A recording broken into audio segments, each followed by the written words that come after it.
Strength within the sorrow. There is beauty in our tears,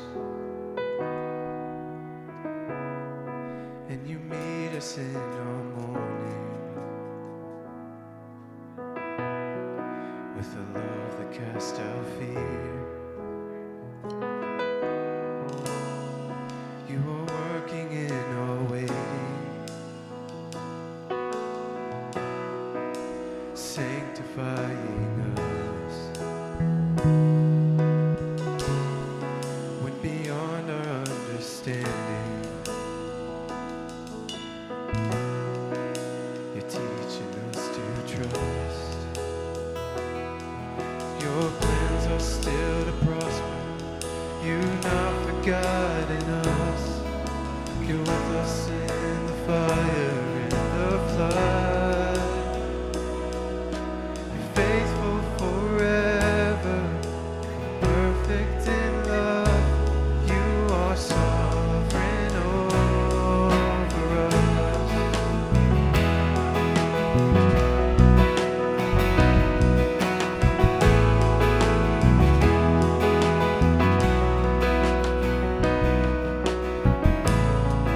You are wisdom unimagined. Who could understand your ways?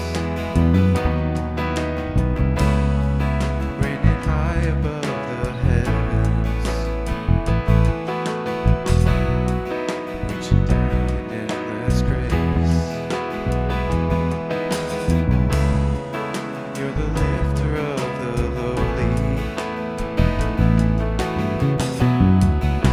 compassionate and kind.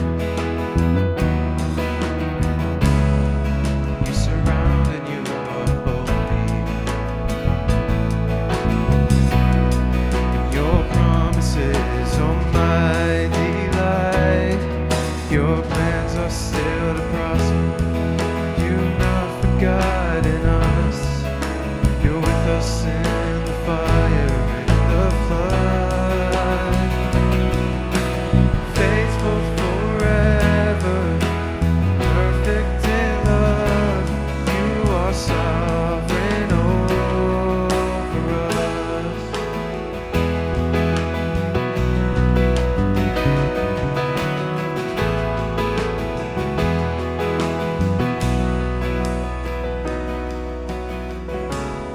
Even what the enemy means for evil, you turn it for our good. You turn it for our good, for your glory. Even in the valley, you are faithful. You're working for our good. You're working for our good, for your glory. Even what the enemy means for evil, you turn it for our good. You turn it for our good, for your glory. Even in the valley, you are faithful. You're working for our good. You're working for our good.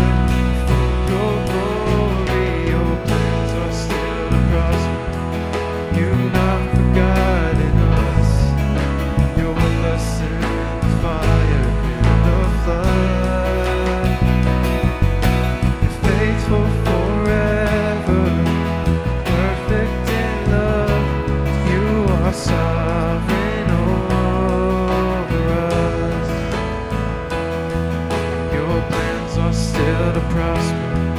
You've not forgotten us. You're with us in the fire, the flood. Faithful forever, perfect in love. You are sovereign over us. You are sovereign over us. You are sovereign over us.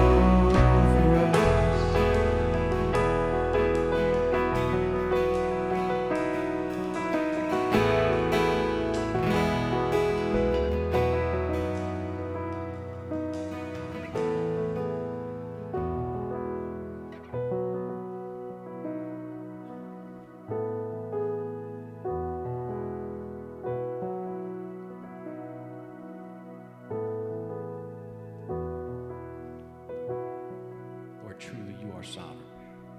Lord, you're sovereign over this moment in history and in time. Lord, you've called us to this place. Lord, we identify that and we expect to see you again. We expect to hear from you again.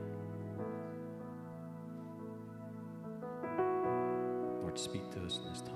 In your name we pray. Amen.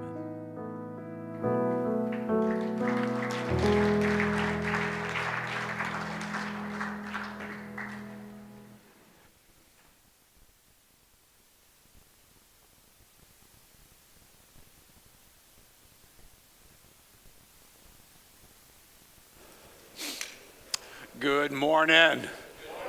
All right, how many of you guys slept terrible?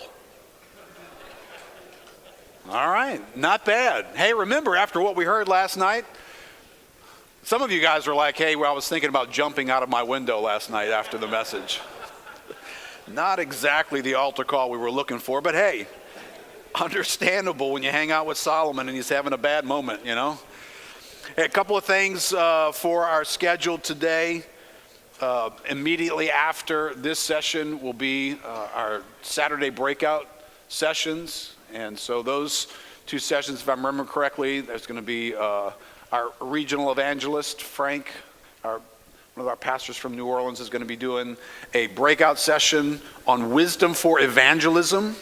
And then the other session is going to be by Pastor Jeff, who's going to be doing a wisdom for parenting session. All right, so there's a variety of guys in the room here. Some of you guys are in the throes of parenting and you're like, hey, I'm all over the parenting thing. That's where I'm going to be. Some of you guys maybe not in that season. What our hope was with all the breakout sessions was even though you may not attend them, you can go back and listen to them online. And so you'll be able to get the session that you missed today and the session that you'll miss tomorrow by choosing one of them. But we think all these sessions are going to serve guys. And even if you're not in the throes of parenting, maybe you got a son or a daughter who's raising kids. And so you getting wisdom for them, because you're going to be giving counsel to them. And can I just put a bullet hole in normal human exchange? Most of us, we know more about our personal habits and our family traditions than we do about biblical wisdom. We just absorb that stuff and we do life. And so next thing you know, when it comes our turn to give our kids advice on how to parent, we're telling them stuff we heard from our parents, and that it just stuck with us and it becomes muscle memory. Along the way, we want to acquire wisdom from God. We want to see some of our ideas that we inherited from somebody else or that our culture was doing were just bad ideas. And we just didn't discern that, and we want to be discerning people. So it won't hurt you as you get older to stay in the realm of parenting materials, because you're going to be interacting with your kids, and you're going to be able to pass on stuff that's going to meet with them and help them where they are. All right, so that's the sessions right after this session, and you look on your schedule, it'll tell you where exactly. I think we're here and in the room next door down the hall that way. All right, at 1 o'clock, lunch begins, but that's going to be tagged together with your small group time, right? So if you look on your tag, you're going to have a little number in the corner there. That'll tell you what small group you're in. That will also tell you what table to sit at for lunch. So don't just sit anywhere. Look at your table number, get your food, go find that table, and guys will have a little time just to get food and sit down and get together. And then at 1:30, the table discussion time is going to start. And man, I've noticed something. I'm going to be careful about my time here. I get thoughts that I should just shut up and do the next thing. And living in the information age as a pastor, it puts us in touch with the fact that we're interacting with people's lives who've got a lot of things interacting with them. So this isn't the only thing you're hearing. You're hearing a lot of stuff in your life. You're hearing a lot of stuff spiritually. There's a gazillion podcasts and publications and things for you to be paying attention to. So one of the things that we want to pay attention to is the Bible is a book. It's got truth in it, and so that truth is going to have an exchange with you as an individual. But then there's a piece of living that the Bible intended it to be lived in a community. So it's a body element. Now, not everything about your life is community, right? You get saved individually. Justification is about you. It's not about a group, and it's you and God interacting. But there is a community piece to what we do that makes life begin to fill in, make sense, take on nuances that it's supposed to have. And that's what friends in the body of Christ become to us. And it's a valuable thing to have people that you share your life with, and you're being real with, and you're letting them be real with you. But if you don't get wisdom and you go to get real with others, two things are happening in that exchange. You don't know when you're giving bad advice, and you don't know when you're getting bad advice. And the body of Christ is not meant for that. It's meant to be a support, a pillar and buttress of the truth. So we want to build up one another in the truth. And that's part of the design of the weekend that we do this when we're together, is to have small group time where you can digest out loud, and you don't have to go to a small group and say, hey, I'm all over this topic. I totally get this. Let me add a couple of more scriptures to what he didn't mention the other day. Maybe you're going to sit there and say, hey, I got totally crushed by that session. I'm not there. I'm not in a good place. All right, well, that's part of living the Christian life, right? That's sounding like Solomon is part of your adventure into the Christian life. You need to be able to be that way. And the people around you need to have wisdom to walk with you in that moment, listen to you in your pain. So let's learn together how to be a wise community with one another, and that's what small groups allow us to do. You got a session today for small groups, and you'll have another one tomorrow. We've got some resources available that are again, Ryan did such a great job of putting together so much material that's going to go beyond this weekend. Can I just tell you, like I said last night, wisdom's more like wine. You're not going to walk away and check the box and say, hey, I went to the wisdom weekend, got wisdom. That's not how anything of wisdom works. You're going to need time. You're going to need to soak in these things. You're going to need a lot more time hanging out with God and having conversations about stuff you've been introduced to. So I encouraged all the breakout guys, do not feel like you've got to cover these topics from beginning to end. Just introduce guys to the wisdom in these categories.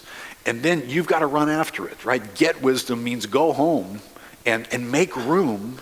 Turn down the information noise and make room just for you to get around God. And there's lots of great materials in here. So I know there's some guys here in the room. We're going to give some stuff away. All kinds of books that we recommend in there.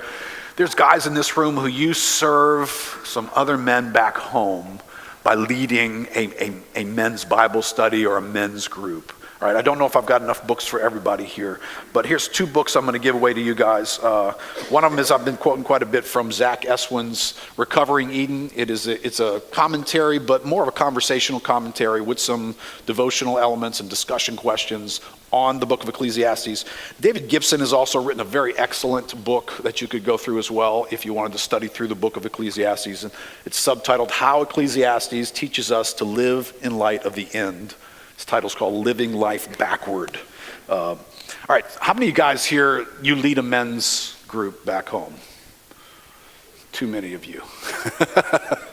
All right, how many of you guys who just raised your hand, how many of you guys have been doing that for more than 5 years?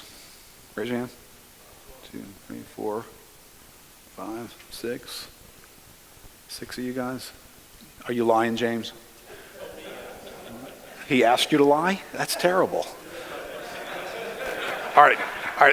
All you guys who raise your hands, stand up for a second. Let me see if I got enough of these books with me. I've got some more if I don't. Bob, 1, 2, 3, 4, 5. All right, you guys come up here. I think I've got 5 books, and I've got a couple more who didn't have it. All right, so pick a card, any card, whatever one you think you would like. The first one That's Zach has one. Yep, that's that one. All right. Yeah. Stu, your choice. Don't take both of them. Stu, I like to say Stu's the oldest man in the room, but I don't think he is actually. You should get something, for that. You could probably add some chapters to Ecclesiastes, couldn't you, Stu? There's a few extra categories to complain about when people get to be your age. I mean, it just is, let's face it. Where's Denny? Is Denny the oldest? Denny. Sam. Oh, Sam. That's true. Sam, how did I overlook you? All right. Hey, before we get into the message, we have been blessed as a church in New Orleans, but as well as a region in the southeast region of Sovereign Grace churches, to be partnered with a ministry that cares for children in great need in Guadalupe, Mexico. And this is a couple that came out of our church, and very inspirational and encouraging thing, and something I want to maybe pray with us about this weekend. And I want you to hold on to this word. I don't quite know what to do with it yet. We'll see where the Lord leads. But the word awaken has been something I've been interacting with a bit lately, and just felt like I need to bring that word with us and let guys be prepared. What if you right now are in a place where God is beginning to awaken something in you? Right, something that maybe wasn't so urgent, pressing, stirring you, calling you into something. You're suddenly begin to be suspicious, or you're noticing some things happening in that category. I want you to pay attention to that. And I say that in light of introducing our dear friend here, because he was a member of our church in New Orleans for years, and God was beginning to do some things in his life and in his wife's life, and we went on a short-term missions trip to Mexico and had a morning devotional. I still vividly remember sitting in that devotional. You know what I don't remember, Dean? You can remember maybe whether or not I did the devotional. Did I do the devotional? Okay. See, I don't remember that part, which most of you guys won't remember anything I said this weekend. But in that moment, there was a moment of awakening in that moment. And we had some ministry opportunities there, and Dean was on one side of the room. We were outside in the pavilion, actually, and his wife Denise was on the other. And we just felt a sense to pray in a particular direction for folks who were sensing some kind of a calling. And they stood up in that meeting, and it was just God stirring and awakening something. All right, that was like 27, 28, 29 years ago. I don't even remember the date now, but it was 25 plus years ago that God stirred something in their hearts. They have been laboring faithfully in Mexico all of those years since then. So I just want Dean to update us. Some of the churches that are here have partnered with the ministry there and at Rancho 3M, and just want him to come take a moment and update us on what God's doing down there.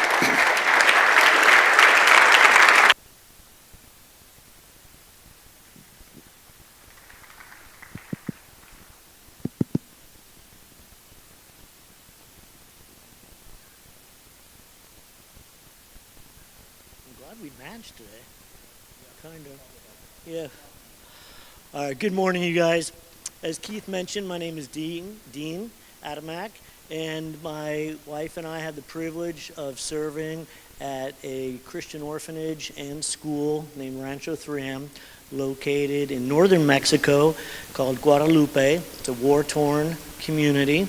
It's just about an hour east of El Paso, Texas. So we could actually see I-10 from our kitchen. Our mission is to rescue, care for, train up, and disciple at-risk and orphan children for God's glory. We currently have 55 children, 5 of which are in line for adoption. Actually, one is going to be adopted this in a few days, right when I get back. So I'm super excited about that. But mentioning adoptions and referring to Pastor Keith speaking yesterday, that phrase he talked about breathing in but also breathing out. Well, check this out. There was a young girl that came to us when she was 2 years old, Sophia. And actually, Gary Becker's daughter was the primary caregiver of this 2-year-old little girl. And she grew up, not completely, at the orphanage. The Lord saved her. When she was 8 years old, we got a phone call from Child Protective Services, we call it DEEF, and they said, send us a photo of Sophia. And we got really excited because we knew that was the very first step in a child being adopted. And so she was 8 at that time, and she was up for adoption, and the government called a little while after that and set up a Zoom call, because this is during COVID, to meet her new parents, okay? And so on the Zoom were the new parents, the moderator from DEEF, and of course, Sophia. Letty, who's the ranch manager, and I were in that room, and we were highly instructed not to put words in her mouth, not to coach her, nothing, because they wanted to get to know the girl, who she really is. And so the parents introduced themselves, and then the moderator said, Sophia, do you have anything to ask your new parents? And she thought for a minute, and from her little heart, she said, are you guys Christian? And they gave this roundabout answer, and Letty and I leaned into each other and said, they have no religious affiliation whatsoever. And so months of these Zooms went by, and finally the day came when the parents are going to come and get Sophia. And they showed up, they went into our office in the conference room and did the final paperwork. They walk out, and the lawyer asked me, Dean, is there anything that you want to tell Sophia's new parents? And I said, yeah, actually, you know she's a Christian. And it would really bless her to allow her to read the Bible and to take her to Christian church every week. And they were kind of smiling. And he said, yeah, actually, Dean, ever since Sophia asked us if we're Christian, my wife and I have been talking, and we decided that once we take her home, we're going to be going to Christian church, to church. And I said, well, that's great. It just so happens I got a list for you of 5 good churches in your city. And the wife grabbed it, started reading it, and excitingly said, hey, honey, this one's right by our house. And so they left. We said our goodbyes. 2 years later, staff members driving through their city calls them up, hey, can I come see Sophia? Oh, yeah, come on. And sure enough, they had been going to church. And it was exciting. And the fact is, they got saved at church, okay? And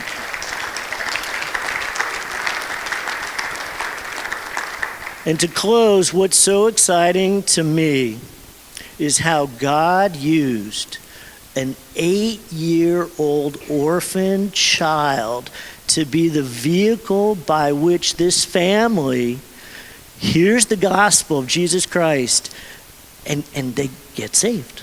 So praise God. Great to be here.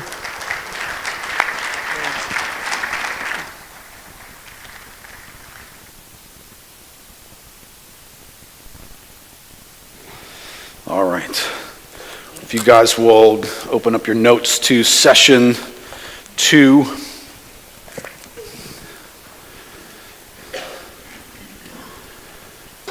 I know some of you guys weren't able to be here last night, but I'm so grateful that you are here with us today. I I warned everybody last night, when you hang out, and this is why I did ask you guys to read Ecclesiastes in advance so that you could get a feel for the thought that this dude's in a really bad mood.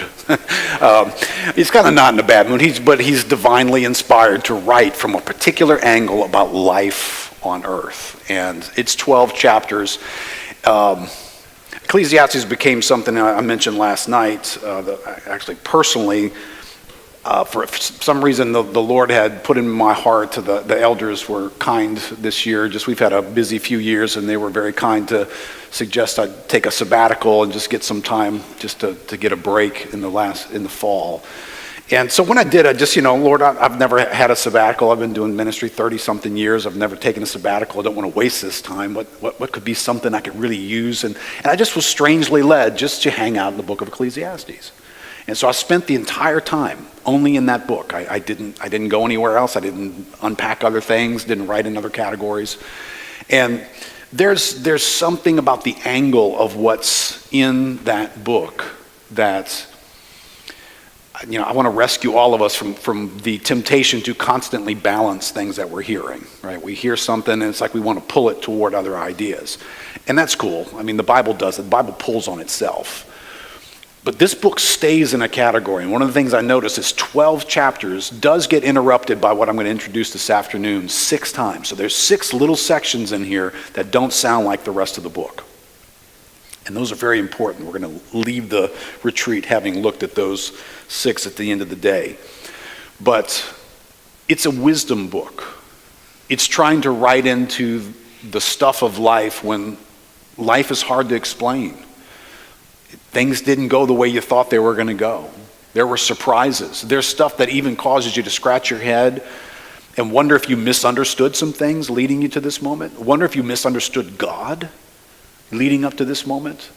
And wisdom is going to have the awkward conversations that sometimes other aspects of the Bible, they're just telling you like it is. This is jumping into our mess and making itself at home with us. And from that standpoint, that makes it kind of unique. It wants to do that with each of us, right? So invite this material into your own experience, and you could be in a great place right now saying, hey, my life doesn't feel like Solomon's right now. Okay, great.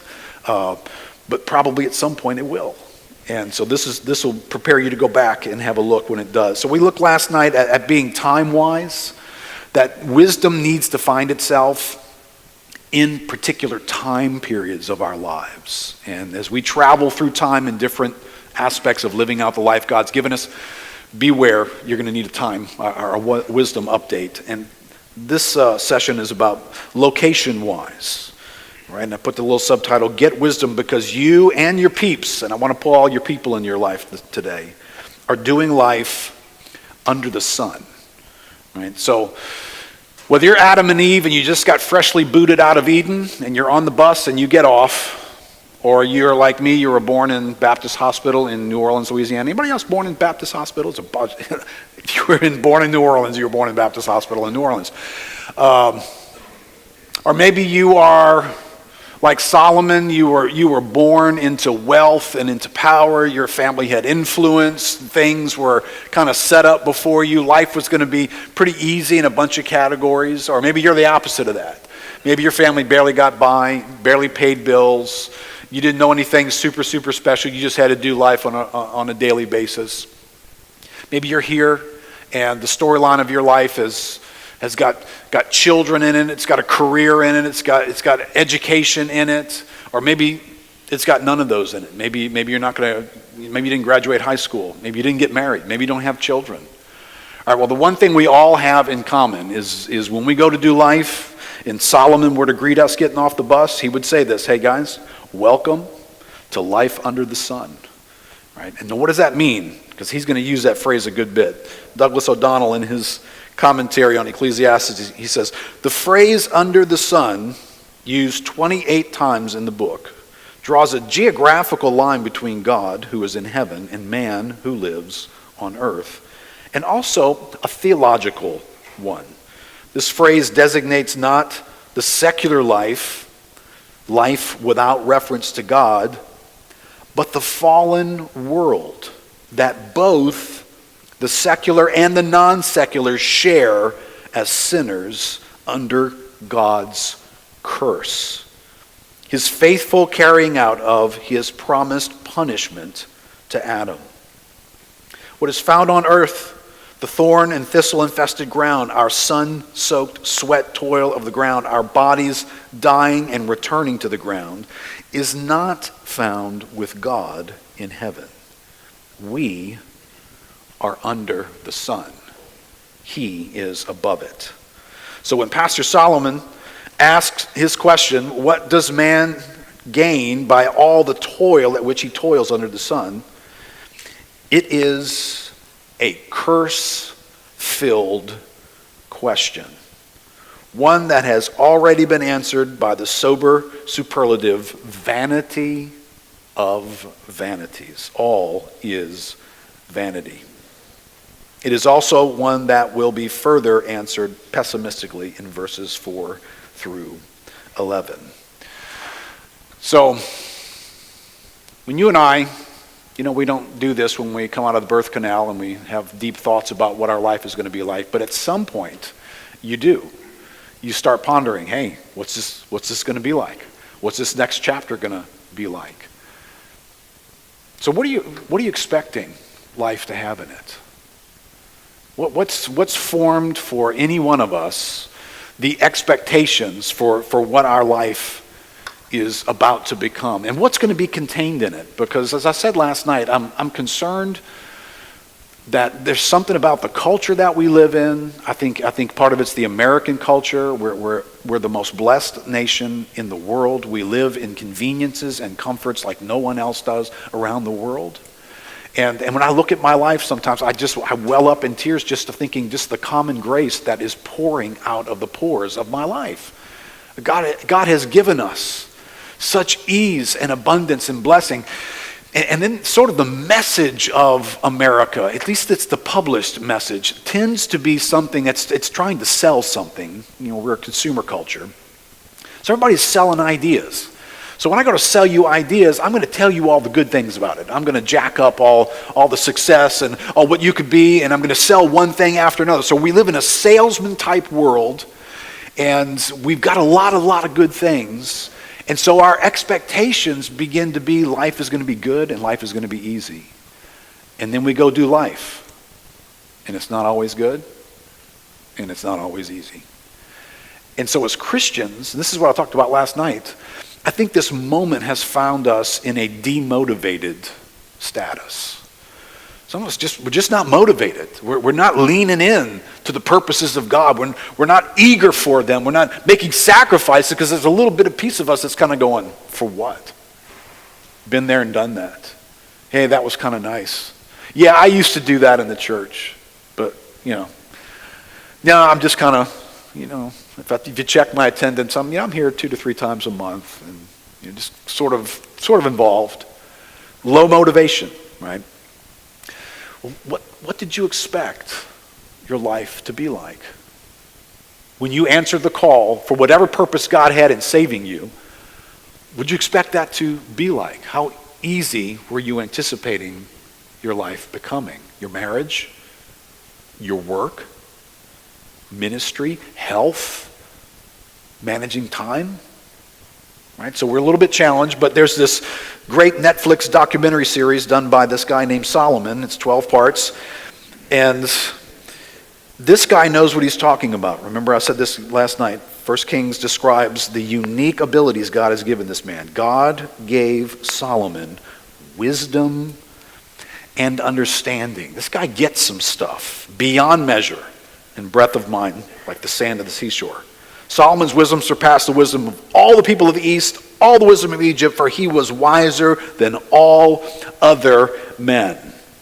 So here's what Solomon does. He's going to take the world as it exists, and we're in this world, and he's going to put it under his wisdom microscope. And he's going to write up a documentary series, 12-chapter lab report, and he's going to tell you and me, here's what's in your world with you. Here's the DNA of the existence that you're living out when you go to do life under the sun.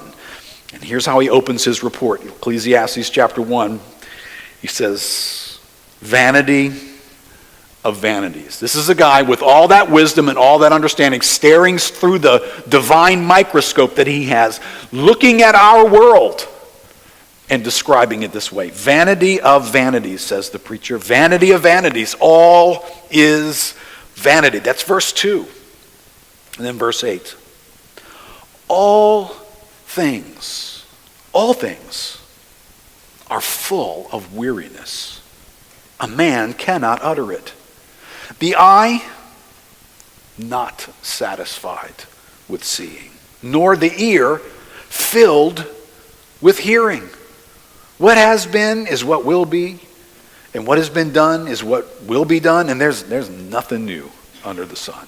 In verse 14, I've seen everything that's done under the sun. Remember, this is a man with incredible wealth, access, power. He has the ability for everything to be a lot bigger than my everything. I've seen everything that's done under the sun, and behold, all is vanity and a striving after wind. What's crooked can't be made straight, and what's lacking, it can't even be counted. And if you keep reading, he's going to use a word that I'll come back and define in just a moment. He said, for in much wisdom is much vexation. He stared and studied and stared and studied and wrote down a lab report, and he used the word vexation. It vexed my soul. So if you read through, and I'll give you a quick glimpse of, hey, what's in this book as we race through it? Well, a bunch of vexations. Him staring out at the world and saying, I was vexed by this, I was vexed by that, I was vexed by this. In spite of all my wisdom, in spite of all my wealth, just one vexing experience after another. So let me just run through these. I'm not going to make big deals out of any of them. There was pleasure vexation. When you start reading in chapter 2, he says this, I said in my heart, come now, I'll test you with pleasure. Enjoy yourself. But behold, this also was vanity. And he unpacks the vexation of pleasure in chapter 2. There was achievement vexation, right? A lot of us, we're in America, we want to achieve something. We want to build a name for ourselves. We want to create a brand. We want to be known for stuff. We want to be successful. That's part of living in our world. In Ecclesiastes 2, he says, I made great works. I built houses, planted vineyards for myself. I made myself gardens and parks. I planted in them all kinds of fruit trees. So I became great and surpassed all who were before me in Jerusalem. Then I considered all that my hands had done and the toil I had expended in doing it. And behold, all was Hebel, that loaded word, weary, empty, felt meaningless. Felt like I was just striving after the wind. And then there was oppression vexation. He looked out at a world and he saw how people treated each other. He said, again, I saw all the oppressions that are under the sun. And behold, the tears of the oppressed. And they had no one to comfort them. On the side of their oppressors, there was power. And there was no one to comfort them. All right, can I just point something out to you that I just described a news feed to you. You're going to get a news feed today that sounds just like that. You're going to get an update on stuff going on in Gaza, something going on in the Ukraine, something going on in another part of the world, and you are going to get front row seats in your mind to watching oppressors with power do something to people with less power. And no matter how you fall out on that, right? This is not a political conversation. This is a human being conversation. I don't care who that child belongs to, but when they're blown up by something and bleeding out and they're on TV in front of me, I'm sorry, I'm with Solomon here. I saw the tears of those being oppressed. I'm affected by that. No matter what caused it, there is this war of broken humanity that's out there. And in Solomon's day, he couldn't be notified in an instant on his device about something that's happening thousands of miles away. He saw the oppression with his own eyes. You and I see it through a lens in our pocket. And we get exposed to it over and over and over again. Listen, this gets into our bloodstream. At some point, we become convinced somebody's going to be doing somebody wrong. Welcome to life under the sun. There was loneliness vexation that he mentions in Ecclesiastes 4. There's money vexation under the sun that he mentions in chapter 5. He says, he who loves money, he won't be satisfied with money, nor he who loves wealth with his income. This is also vanity. All right, you're going to get a big amen on number 11, verse 11 here. When goods increase, they increase who eat them. What advantage was their owner but to see them with his eyes? Right? No matter how much money you make, it's never enough, is it? All the bills increase, everything else just grows up around you. Get a raise, oh, this is going to be great. And then a year later, it's like, okay, we're barely making it again. There's physical and emotional suffering vexation that's under the sun, Ecclesiastes 5. All his days, he eats in darkness, in much vexation, and sickness, and anger. How about some meaning vexation? We all want to find meaning in our life, but under the sun, meaning is vexing. Chapter 7, he says, consider the work of God. Who can make straight what he has made crooked? In the day of prosperity, be joyful. And in the day of adversity, consider God has made the one as well as the other. When you go to figure out, is this a good thing? Is this a bad thing? What does this thing mean in my life? You ever ask that question? What does this mean in my life? And you're programmed by America. So if it's not putting money in your pocket or creating ease and convenience and something that you enjoy, you must be doing something wrong. And there's a whole gospel, I won't call it gospel, there's a whole religious movement out there that thrives on that. It is more Americanized than it is biblical. This passage, and I don't know all you guys here, so I'll say this carefully. You know, if you've come from a bit of a prosperity background, which lives and breathes on the successes of America, prosperity messages don't do well in jungles. They do great in technologically advanced countries. But did you know the Bible said this? In the day of prosperity, be joyful, and in the day of adversity, consider God has made the one as well as the other. God could incredibly prosper you, and he could not. And you have to go figure out your life and what's the meaning of my life when it doesn't go a certain way. How about unfairness? We like that word. Solomon in chapter 7 and chapter 8, he saw the unfairness of life and it was vexing. He said, in my vain life, I've seen everything. There's a righteous man who perishes in his righteousness. And there's a wicked man who prolongs his life in his evil doing. In chapter 8, he said it again. There are righteous people to whom it happens according to the deeds of the wicked. And there are wicked people to whom it happens according to the deeds of the righteous. I said, this is stinking vanity, man. So, what's the deal? What do we say to Solomon as we listen to him rant? I mean, this is a 12-chapter rant on the vanity, the emptiness, the vexing nature of life. Does this dude have like a temperament problem? Right? I mean, is he like I said yesterday, the glass half empty dude? I mean, he's just negative. He just sees everything through a bad lens. That's just, what's his problem here? Nowhere does the Bible present to us that Solomon needs to get corrected. Don't go American on him. And who we live in a world that publishes everything to be positive, hey, you need to be positive. You need to be more positive. Okay, this dude's not being positive. He's being very raw and he's being very real. And the Bible does that with us sometimes. The Bible also has extremely wonderful positive moments as well. But it's pointing out something to us that we do need to be theologically informed about. David Gibson, in his excellent little book there, he says, in the poetry that opens this book, the preacher is not commenting on what life is like without Christ. He's not saying this repetitive roundabout is what life is like from a secularist perspective.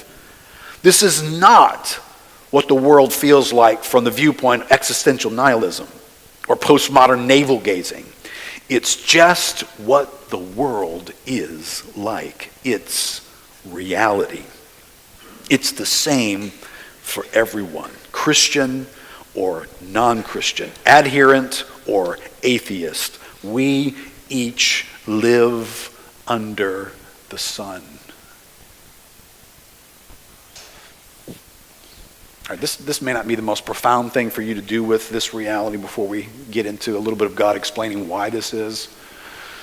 But in studying through this and in looking at my own life and looking at stuff that just wasn't easy, things that were hard, things that were discouraging, seasons that went on, troubles that come and had to be managed, preferences that weren't met in life.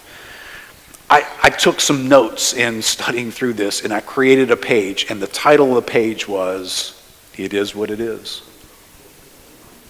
I don't remember where I first heard that. I think one of my small group leaders' wives years ago, Lois Moscow, I think, used to say that. It is what it is.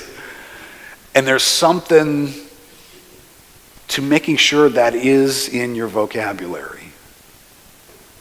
There's some stuff about your life that you just need to face the facts. Hey, dude, it is what it is. Now, that doesn't tell you what you're going to do next, but it does end some of the chase and some of the, I think we spend a little bit too much time trying to over-figure out, why does this happen? What's the meaning of this? And we're kind of philosophically analyzing everything that happens. Hey, can I just say a lot of what's going on in our life is because you live under the sun. And that'll take a lot of the mystery away. Okay, now what are you going to do? Well, that's important for us to figure out next. But you're going to live life under the sun until you go to be on the other side of the sun. And so these are very helpful insights, right? But notice something here. Solomon has taken the world as it exists and he's put it under his microscope. And he is explaining to us the molecular structures of this is the world. Vexing this way, vexing that way, not cooperating, it's got this problem, et cetera, et cetera, et cetera. So question is, why is this beautiful creation that was formed by God capable of feeling so awful? Because I remember where this stuff came from. God said, and then creation took place. And I'm going to unpack this in a little bit more detail this afternoon. But today I just want to notice one thing. How did the feel of the world you and I live in get to be like what he describes in Ecclesiastes? God injected it with something. God picked up his world and his creation, and in Genesis chapter 3, he injected something into it. I don't know what your definition is and your thought is for the curse that came into the world. Right, you and I have cause and effect thinking because we live in a world that's already existing. Right, so science can study stuff that already exists. Judgment didn't exist until God judged. Right, so the world didn't sort of like sin came in and fell, and then the natural consequence, if you smoke enough cigarettes, the natural consequence is you're going to probably get cancer in your body. Right? It's kind of a natural consequence. If you guys do decide after hearing these messages to jump off the 8th floor, gravity will welcome you and smash you on the ground. All right, Genesis chapter 3 is not that way. When the curse comes into humanity's existence, it's not the natural reflex of the world. It's what God does to creation. Does that make sense? It's like he picks up creation and he injects, and he speaks to the serpent, and he speaks to the man, and he speaks to the woman. And he touches it a certain way, and he touches it with this thing that Ecclesiastes tries to describe as vanity, futility. Right? Romans chapter 8 is the Apostle Paul explaining to Solomon why your world feels the way it does. Romans 8 verse 18. Paul says, "For I consider that the sufferings of this present time are not worth comparing with the glory that is to be revealed to us." So he's going to talk future, and there's going to be some wonderful things that he's going to reach forward to. But when he talks about right now, he's going to hang out with Solomon. He's going to affirm and mention the sufferings of this present time. And remember, we looked last night, time is an issue. If there's sufferings going on, I'm going to need to be time-wise. I'm going to need wisdom for moments in which suffering has come into my life in some kind of a unique way. And I know suffering can make us feel sorry for ourselves, but listen, you cannot lose the pursuit of wisdom because I'm feeling sorry for myself. When suffering comes, it's a present time, it needs wisdom. Verse 19, for the creation waits with eager longing, a sense of nagging, a feeling, an abiding sense of I'm longing for something more, for the revealing of the sons of God. For the creation was, listen, subjected to futility, not willingly, but because of him who subjected it in hope. Creation, God, if you let me, injected with futility. It was not in the existence before. That was not to be Adam and Eve's experience. But now, into creation has come this thing called futility. Verse 21. And the creation itself will be set free from its bondage to corruption. That's another phrase you can stick in Ecclesiastes chapter 1. Crooked things, you just can't seem to make them straight, right? It's a bondage to corruption. It's a corruption that's at work in us that has no cure. We can't stop it. We just can't reach out and touch corruption and say, this is your last day. God can, and he explains how he does that. But you and I don't have that kind of power. And that we might obtain the freedom of the glory of the children of God. For we know that the whole creation has been groaning together in the pains of childbirth until now. And not only the creation, fellow Christians, but we ourselves, we who have the first fruits of the Spirit, we groan inwardly as we wait eagerly for adoption as sons, the redemption of these bodies. For in this hope we were saved. Hope that is seen is not hope. Who hopes for what he sees? But if we hope for what we do not see, we wait for it with patience. Let me go back to the groaning element just for a second. We who have the Spirit groan inwardly. Right, so Paul puts himself in the same company as Solomon puts himself in Ecclesiastes chapter 12. Don't make the mistake of thinking that if life feels this intensity of groaning, this feeling of all that's being described, of tasting the bitterness of corruption of the world, if that's what life feels like, then you must not be a Christian. Clearly, that's not what Paul says.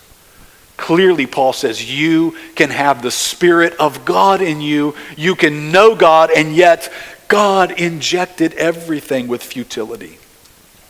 Futility doesn't arise in Solomon's life because he's a little too fast and furious, going nuts on weekends, sleeping with too many women, spending his money on stupid things. And that might not be your story either. You're going to groan in this world. And when you do, and you go to figure out why, be careful that you don't get your theology from somebody in the prosperity world. Because the only angle they got to come from is, hey, you can have whatever you want to have, so if you don't have it, must be your fault. Must be you're not praying right, living right. It's either a lack of faith or it's sin. That was the two bottom lines for why prosperity doesn't work. It's a lack of faith on your part or it's sin. I'm sorry, what about groaning? What about the fact that God picked up creation and stuck something in it that's what I'm experiencing right now? Not because I just lived a weekend that was really stupid and I'm reaping the results of that. How frustrating can it be? How discouraging can it be for you to have an unbiblical explanation for your suffering? You are suffering in a present time. But why? Why? Why would God do that?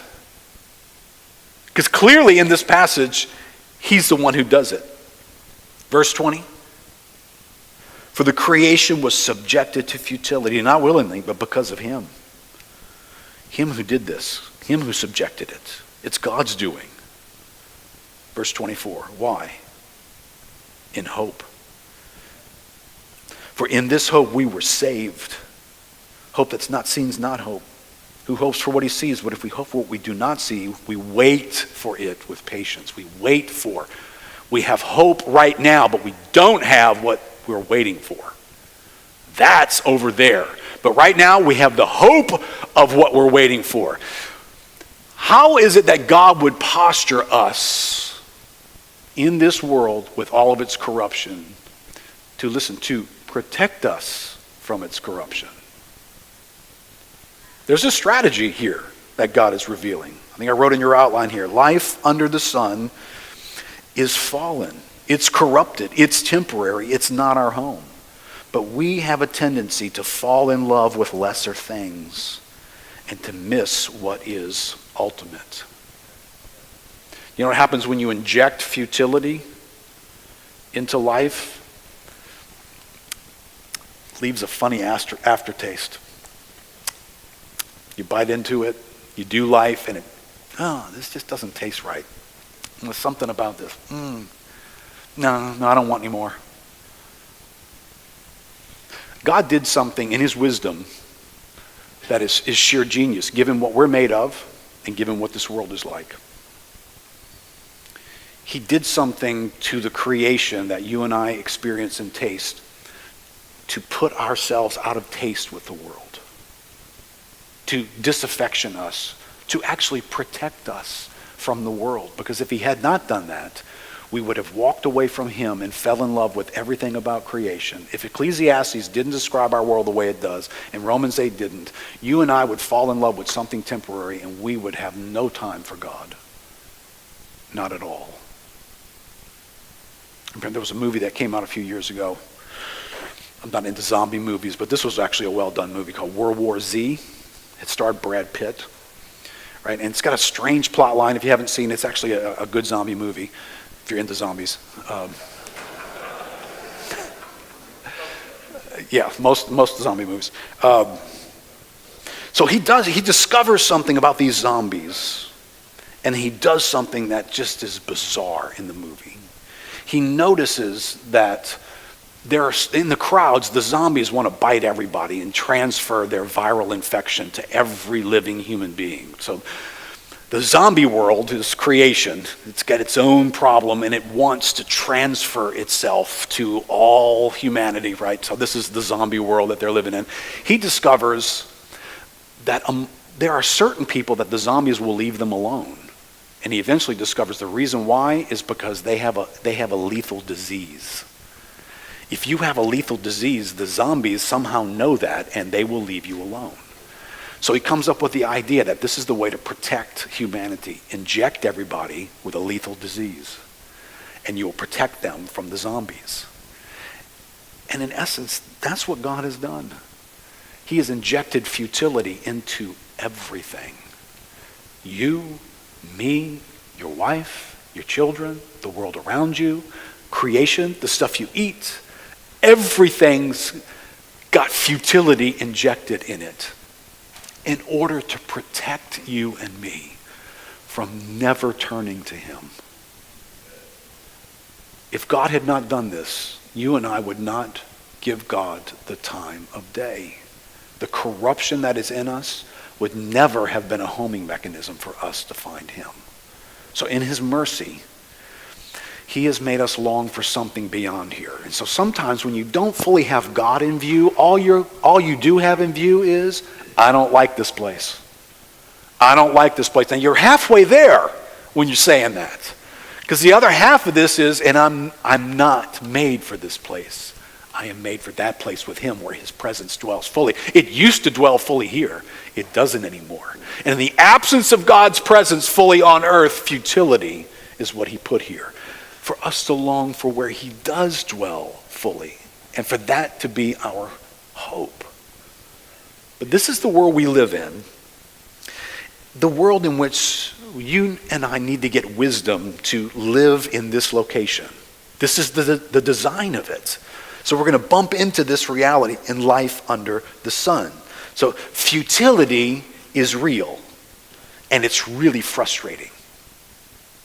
So if you bump into that in your life, you're not alone, right? That word vexing that Solomon used, it means to trouble, by implication, to grieve. Listen to these words: to rage, to be indignant, to be angry or provoked, to have sorrow.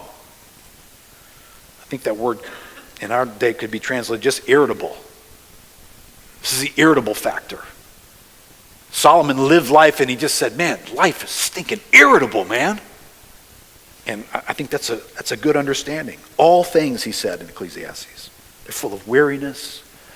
They're not satisfying. You know, your eye sees that and your ear hears that. It's never full. You're never satisfied. Nothing seems to scratch the itch and fix how I'm feeling on the inside. Zach Aswin says this about the inability of everything around us. He said, created beings and things only have so much they can offer us. A video game may offer 36 unbelievable levels and absorb a young man's whole attention. But once the levels are overcome, the man will pine for a new game, bored with what once thrilled him. How about if I pull marriage into that as well?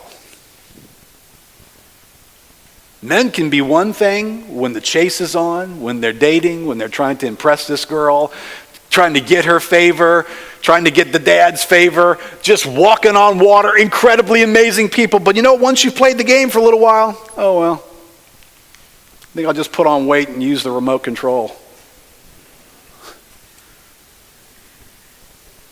A woman stranded on an island may possess 3 board games: Yahtzee, Scrabble, and Sorry. Every night, there are always options for fun. But the options never change on an island she cannot leave. To enjoy herself under the sun is like this.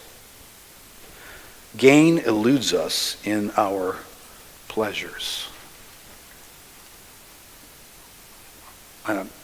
Some of us, we've played the board games that we've got. It's all we got. You go to do life and you get to go bust out Yahtzee on Monday again. What happens if you walk into that moment and you lack the wisdom that the Bible offers you? What are you going to think about your life? What are you going to think about the goodness of God? What are you going to think about your marriage? All this stuff coming up short. You're going to run down the road. I can tell you, I've had enough of these conversations. I live in a body too. You're going to run down the road of, what mistake did I make? Apparently she wasn't the right one. I should not have taken that job. We should have stayed in this city or that city. Listen, can I tell you, you're not factoring enough information into your thinking. This is theologically what's all around you. This is the environment in which you live. You live life under the sun. Wherever you move, whoever you marry, however much money you get, no matter what job you have, you are still going to be living life under the sun. And you will experience some kind of futility. You'll experience groaning. Groaning is the ouch of futility. It's the sound you make, right? That's a good word, groaning, because you know when somebody does and you've got enough pain in your back or something, like a, right? All right, so what's in your groaning? When you groan, how's it come out of you? Does it come out in anger? Are you an angry groaner? When people hear you groan, you're sharp and you're irritable and you say harsh things, you raise your voice and there's an intensity about you. That's groaning. Does it come out in criticism and complaining? The moment life starts to feel like it's frustrating you and vexing you and you groan, you criticize the people around you, what they're doing, what they've never done. Complain about things, how things are being done. Complain about the establishment, people in authority, whoever they are. Despondency. Does your groaning sound like you just sort of back off and you're not motivated, so you don't do? Things just begin to fall apart, disrepair, sit around, waste time, waste energy. Self-pity. Maybe the vexations in your life have been one mistreatment after another, after another, after another, after another by people, and you can't figure out what your contribution is. I didn't do anything, and now you feel sorry for yourself, and you're groaning in self-pity, let me tell you, real concerning groaning is the vices that we create to distract us from the groaning. Could be your refrigerator. Could be pornography. Could be some sport or being obsessed and hobbies that we might have. And those become just vices that begin to dominate our world. Well, what are we doing? I'm trying to distract myself from the groaning that's in this world that I wasn't ready for. I didn't know this world was going to feel this way. You do after this weekend. Welcome to life under the sun. My next question is, who or what are you blaming for your groaning? This is a critical insight. I hope you will take some time to think through some of these questions. Who are you blaming for your groaning? Because there's this subtle expectation in Americans especially. We're technologically savvy. We solve all kinds of problems. We got all kinds of money to buy something. We can get a loan and fix stuff. So we don't think there should be displeasure in our world. We just don't think there should be. And if there is, it's because somebody's doing something wrong. Somebody did this. This could have been avoided, and we get outraged. I mean, I remember the first time I noticed this was right after Hurricane Katrina hit New Orleans. A catastrophe on a scale that nobody had ever seen before. Situations nobody could write a script for, nobody could anticipate, but the government was to blame. Why didn't the mayor do this? And why wasn't this in place? And why didn't that happen? And I'm sorry, I'm just staring at that and going, that's a little unreasonable. You thought somebody should have had an idea about every possibility and should have had all the resources in place for any possibility that ever could have happened. Can you imagine if you had all the resources just sitting in a warehouse for everything that could go wrong in your life? One, you can't afford it, right? Well, neither can other people.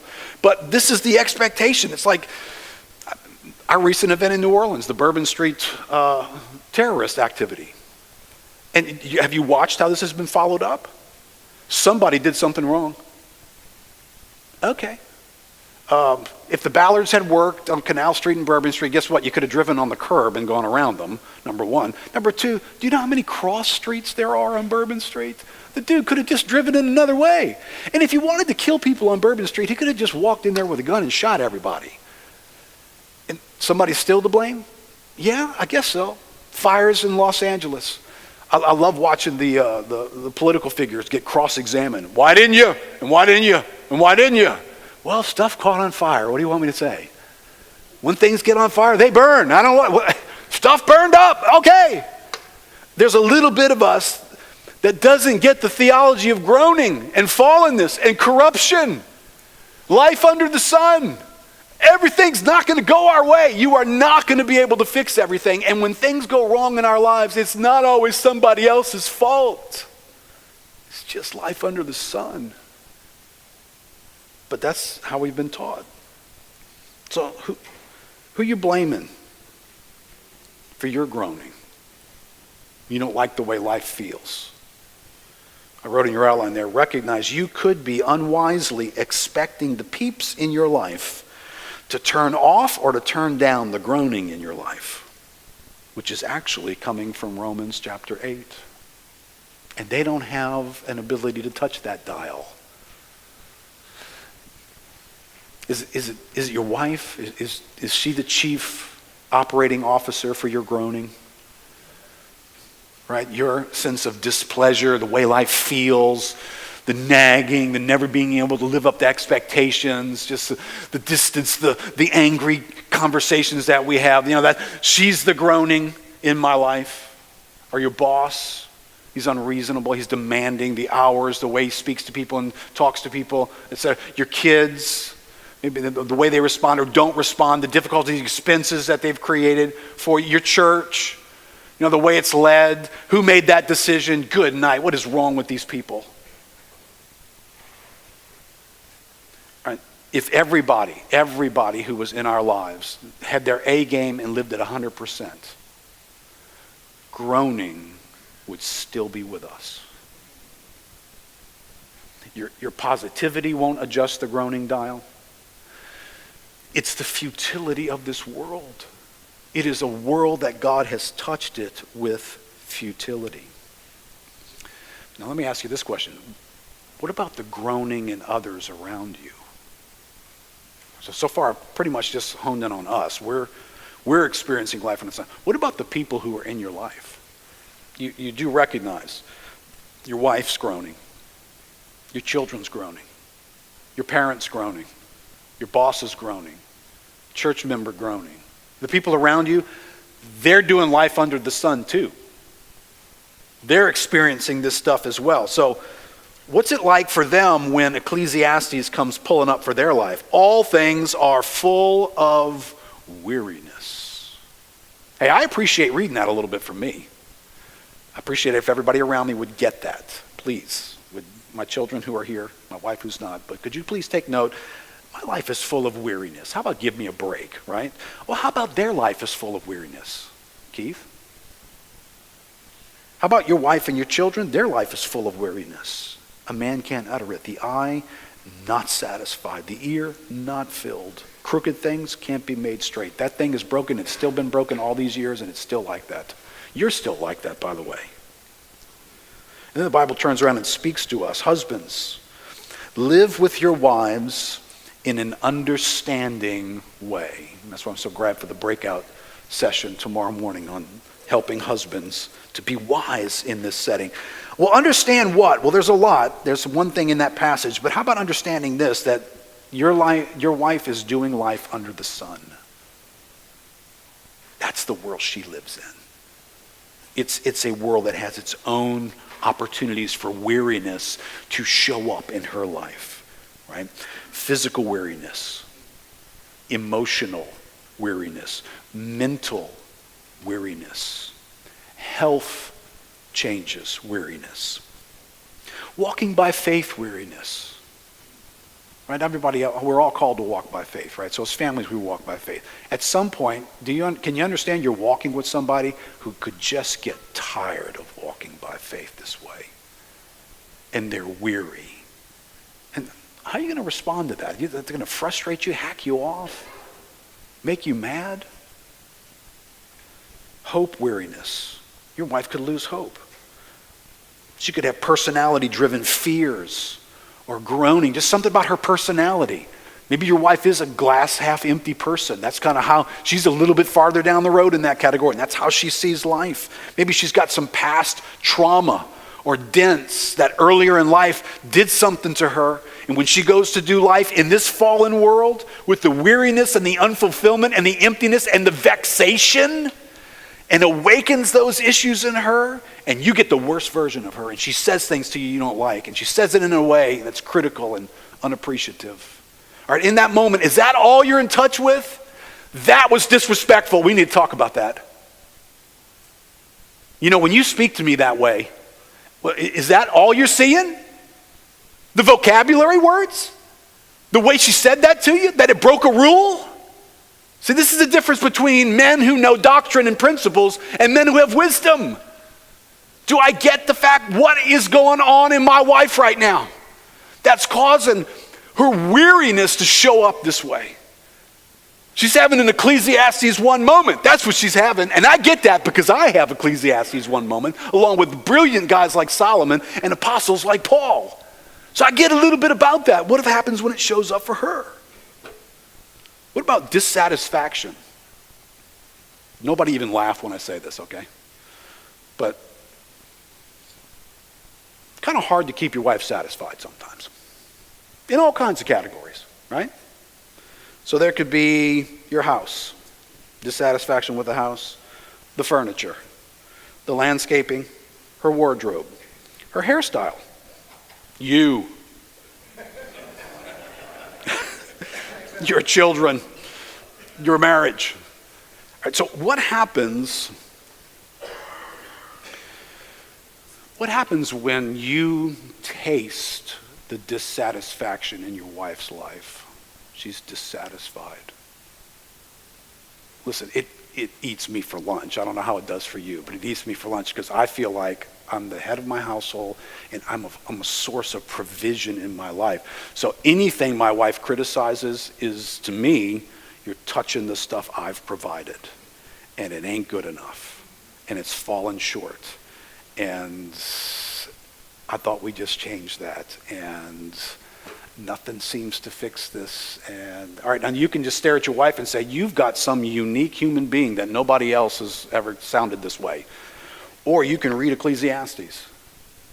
All things are full of weariness. The eye is not satisfied. The ear is not filled. All right, now this is a hard one, guys, but this is where we do wisdom. What are you going to do when your wife starts to make you feel like she's not satisfied with you? She's not fulfilled in her life by her family, by her marriage, and you're in that conversation. You can't help but be in that conversation. You're going to have a hard moment if you don't have some wisdom from Ecclesiastes for that moment, to know that there's a whole lot more in her dissatisfaction than just you. There are some forces outside of your control. There is a groaning and a futility that's been injected into this world, that God made everything come up short. The worst thing in the world that could happen to your wife is that she could find nirvana with you, because she'd stop looking for God. So you're part of the broken world that's injected with futility. There's going to be a little bit of dissatisfaction in her about you, but it's not going to get explained this way to you. It's going to come in harsh comments, neglect, disaffection, angry tones. The wisdom comes in when you recognize there's more going on here than just a woman in a bad mood. Wow, we're running out of time.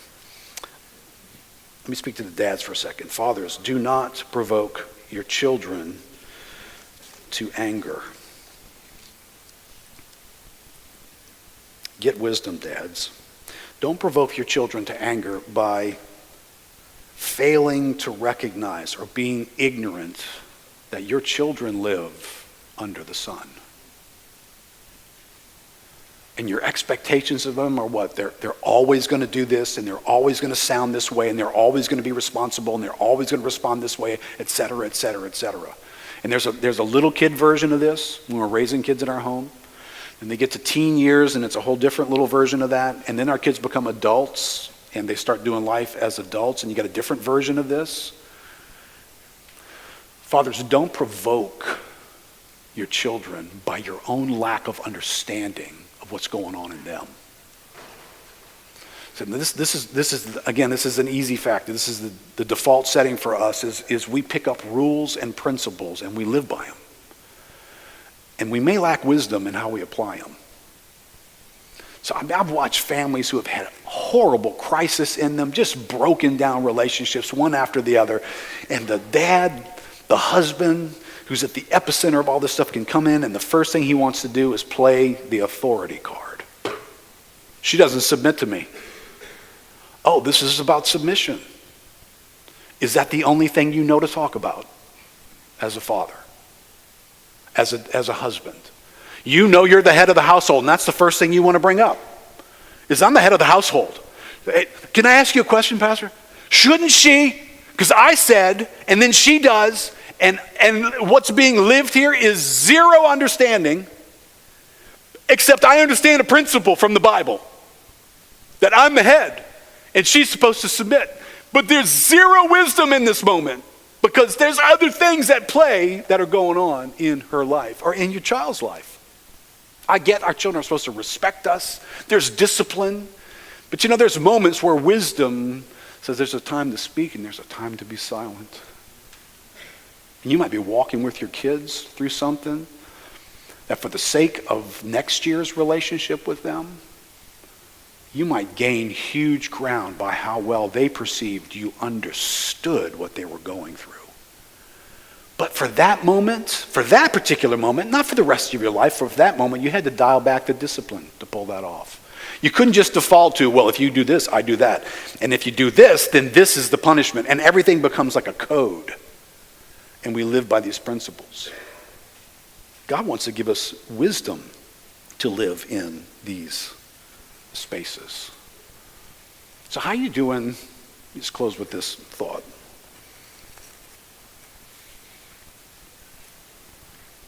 When you came into this world, when you came into your marriage, when you came into your job, when you came into your church, you didn't notice it, but Solomon greeted you at that moment and he said, welcome to life under the sun. If you'd like to read the fine print, I did a 12-chapter dissertation on life under the sun. You might want to be ready for this. This is what's going to be in your church, in your marriage, in your job. And when I bring that wisdom with me, it not only does something for me in walking through this, but it does something for how I relate to the other people that are in my life. So I want to push this a little bit, not just into our lives, but maybe today as we do small groups and we interact with some of these things. And then the workshops will help us in some of these categories as well. How are you doing recognizing Ecclesiastes chapter 1? And if that doesn't mean anything to you, that go back and read Ecclesiastes chapter 1. How are you doing recognizing Ecclesiastes chapter 1 in your wife? In that child you're having a problem with your in-laws or whoever. That they're doing life under the sun. They've got their own version of weariness, unfulfillment. It just doesn't feel satisfied. Everything we talked about last night, just it feels empty. I didn't know it was going to be this way. Listen, part of that's not because you're a terrible person in their life. Part of that's just because, welcome to life under the sun. You're going to need something from God to navigate the days in which you are living. Because there are moments when Ecclesiastes chapter 1 feels like the main headline. And there are moments when it doesn't. But when it does feel that way, you would do well to be wise. And these are just Bible truths. Right? I get wisdom from reading the real life drama from Proverbs and Ecclesiastes, the wisdom for human beings to do life. And I have people in my life, so I just absorb that into me and I transfer it to them. But I know this could have been, for a men's meeting, you're going to go hear some stuff on parenting now. You're going to hear some stuff on marriage. You can turn that into a set of principles and rules, and everything then becomes black or white. Black or white. Wisdom lives in a lot of gray areas where maybe it's a time for you to do something different in your marriage right now. Maybe you need to let this weekend affect the way you are relating to her, how you understand her, so that you can walk into a new season because you realize some things that are at work and you're more sympathetic, you're more patient, you're more kind. You don't take so many things so personally and get so quickly offended because you see futility is at work in my wife. I can't change that, but I can understand it. Does that make sense? All right, let's pray together and we'll go off to our breakouts.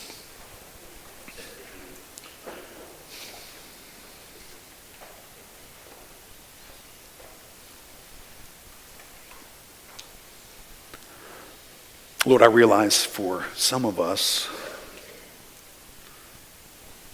we perhaps have not taken the time to read about the divine design behind life under the sun. That the curse was not just God in a bad mood. The curse had a design to it. The curse was going to protect us from letting this fallen world be our lives. And it was going to direct us to something beyond it, but it was going to make this world unsatisfying in doing so.